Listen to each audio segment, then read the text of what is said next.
inside your tent. The fabric of the tent suddenly started pushing in on me as something from outside was pushing into it. I screamed like a baby, and that's when whoever was outside ran into the woods. 2 of my scoutmasters came rushing into the tent. I could barely even breathe, but I somehow managed to show them the walkie-talkie and explain what just happened. They lectured the kids for a few minutes, thinking it was one of them messing with me, but when I calmed down, I stepped in and told them that the voice was way too deep for it to have been any of them. We were all forced to share tents with 2 others that night, and the next day we packed up and moved to a nearby campsite with another Boy Scout troop. I really don't know what they did with the walkie-talkie. I was emotionally disturbed, embarrassed, and I just wanted to go home. I convinced my parents to let me quit Boy Scouts after that incident. It was by far the scariest experience of my life.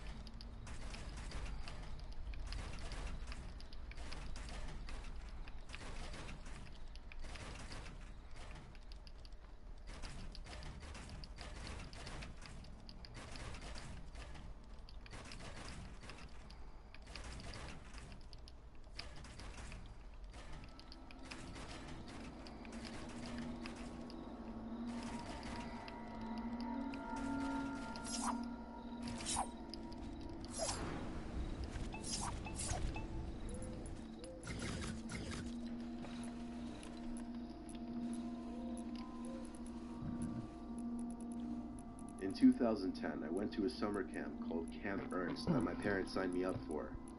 Thankfully, it was with my best friend Keith, so I wouldn't be going there not knowing anyone. The camp was for 2 weeks, and it was the typical setting you'd expect to see in those old summer camp horror movies like Sleepaway Camp. There were 2 big cabins where the girls and boys slept respectively. There was also a big lodge-type building with an activity center, dining hall, and other amenities, and then various other smaller buildings scattered throughout the camp. Keith and I stayed up later than all the other kids because we wanted to play on our Nintendo DS's together. It was reaching the deep hours of the night, past 2 a.m. We were still playing DS together. That's when the door to the cabin opens. Panicking, we both threw our DSs under the pillows and pretended to be asleep. Footsteps moved around the room, from Keith's bed over to my bed. Then the footsteps stopped at my bed, and for a short moment, I felt the ever-so-soft feeling of someone breathing down my neck. Then the footsteps moved away from my bed and back to the door, before the door shut. I looked over to Keith and said, I got 3 wins earlier, so I'm especially since whoever that was breathing down my neck. We went back to playing on our DSs. That's when I got a text message on my phone, which read, "Why are you 2 still up?" Those of us who had cell phones were given a list of phone numbers of the camp counselors who we should call if something were to happen. But that number didn't belong to any of the counselors. Not that I knew of, at least. I texted back saying, "Who is this?" They never responded, though. I told Keith, who didn't have a cell phone, and he was just as freaked out as I was. Obviously, it had to be a counselor. Or so we thought. So we went back to playing on our DSs with the screen brightness all the way down. We both heard the back door of the cabin open. We looked at each other and once again threw our DSs under the pillows. There were no more footsteps, though. Suddenly my phone vibrated. It was another text message from the same number. It said, "It's Counselor Tony. Come outside to the back of the cabin. I have something to say to you." I told Keith, and he said it sounded way too suspicious. Then we both wondered if whoever this Tony person was the one who just opened the back door. I got off the bed and took a few steps to the center of the room, where I could get a view down the hall to the back door. There was no one in sight, so I walked down the hall a little bit. Keith didn't approve. When I got closer to the back screen door of the cabin, I realized there was a little section of wall that caved in, and in that little opening, there was someone hiding. Hairline. I got a little closer and realized it was not a camp counselor, but some really old, creepy-looking man who was about the same height as me. I ran back to my bed screaming help, waking everybody up. It was at that moment that I heard the back door slam shut. A camp counselor came rushing in. Carlos, can you say boner. The counselors went around the whole campsite, searching the perimeter for anyone Better, matching Carlos. the I'm description fighting I in real gave. life. It was a big place surrounded by forest, though. It would be impossible to find someone. Yeah. What still doesn't make sense to me is how You're that lying. man got my phone number. Send me a best guess screenshot, is you he mother. somehow found out Oh, the phone numbers that the counselors had made. But how did he know who I was? Your crusty, dusty hairline. I still dream about this experience. Bruh!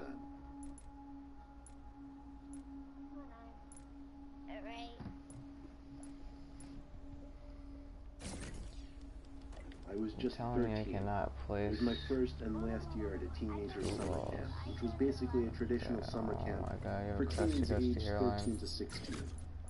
The place had some history, though. An old woman who worked on the grounds died from reasons not disclosed to the public.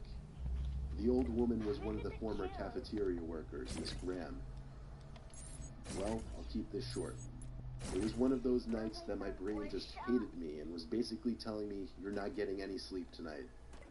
I was rolling from side to side in an uncomfortable cot as everyone else was fast asleep. The full moon made for a bright night. Beams of light literally poured into the room. Wait, what game mode were you playing? I was so far from tired that I just felt defeated. I sat up and rubbed my eyes.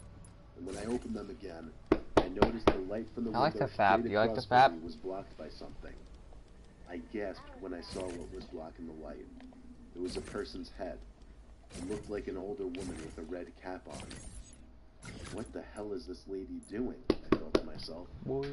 It didn't really hit me hard until I realized the woman was looking right at me.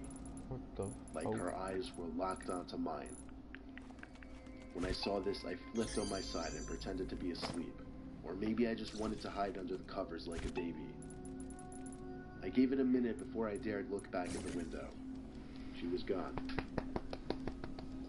I breathed a sigh of relief. The room seemed darker now, though. Something wasn't right. I looked up to the window right above my cot, and 3 feet away from me, at most, there was the same older woman in a red cap, looking straight down at me. Once again, I covered myself with the blankets and cowered in fear. I don't know how long I stayed like that before I actually fell asleep, because the next thing I remember is going to one of the adults running the camp and telling them about the woman with the red cap. He looked at the 2 women who were also in his office, and they looked back at him with disturbed faces. One of the women said, "That's so creepy, that sounds exactly like Miss Graham." As she said that, my heart skipped a beat. To this day, I don't know if what I saw at that window was a real person, if it was in my head, or if by some off chance, maybe it was Miss Graham out there. Oh no, Miss Graham, that ugly ass bitch gonna come around my house and be like, "Hey, Miss Graham, how you doing?" I'll never forget the time I went to a sleepaway camp in Pennsylvania. I was a little kid at the time. I was very shy. Meeting all the other kids at the orientation on the first day was a scary experience for me. I'd rather be home playing Super Nintendo or something. Some of the other kids made friends pretty quickly. I thought I wasn't going to make any friends, but luckily some really outgoing kids started talking to me early on. I can't for the life of me remember his name though, so I'll call him Mike. Mike was a short blonde kid who wore a Yankees hat. I thought he was the coolest kid at the time, but looking back now, I realize he's probably one of those kids who turned into a punk troublemaker in high school. Yep. During the tour of the campground the first day, Mike and I picked up on a lone bunk building that looked like it had been abandoned and unused for years. We asked one of the counselors what happened. He said he had no idea. It was his first week working there. All he knew was that it hadn't been used for years. On the last night of camp, we were in our bunks. Everyone was getting ready to go to sleep. Mike came up to me and whispered something in my ear.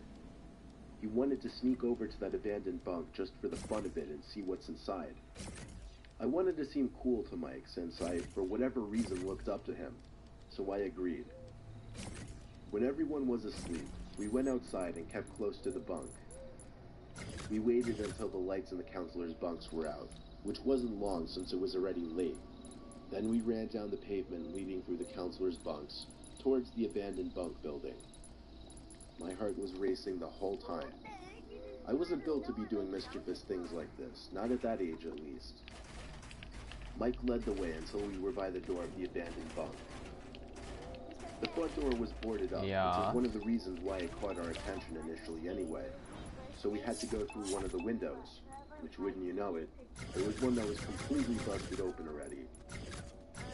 We climbed into the abandoned bunk. What kind of scary movie are you watching? Buildings were pretty big. They weren't little shacks like you might be picturing. Each bunk had room for at least 10 campers. This one was no exception. At the movies or at your house? Mike and I stood in the dark bunk. It was kind of cold in there. We had our arms out in front of us to make sure we didn't walk into anything. I walked into a bunk bed numerous times, and I heard Mike do the same. I stopped to listen to what Mike was doing. Keep your PS1, you ugly ass nerd. Shh, stop messing around, I told him. I assumed he was hopping up and down on one of the old bunk beds. But Mike's voice came from the complete opposite side of the room. As I remember, he said, "That's not me, I thought that was you." Let's call it Mr. We Boner had app. To use as a light source. So we were in a pitch black room in a building that hadn't been used for years. And all we heard was the sound of someone bouncing up and down on a squeaky mattress. Yeah, so boy. We freaked out and ran for the window we entered from. It was tiny though, so it took a while to get out. While I was waiting for Mike to get out, the bouncing sound stopped. And there was a loud thump sound. Whoever was bouncing on that bed must have jumped off. Oh, there you go. I jumped up to the window. As I crawled through, I felt two hands grab onto my foot and try to pull me back in. But I was already out the window. We ran back to our bunk and locked the door. We contemplated running to the head counselor's bunk to tell them, but we figured we didn't want to get in trouble. Yes, looking back, that was a stupid decision. But we got through the night okay and went home the next day, living to tell the story another day.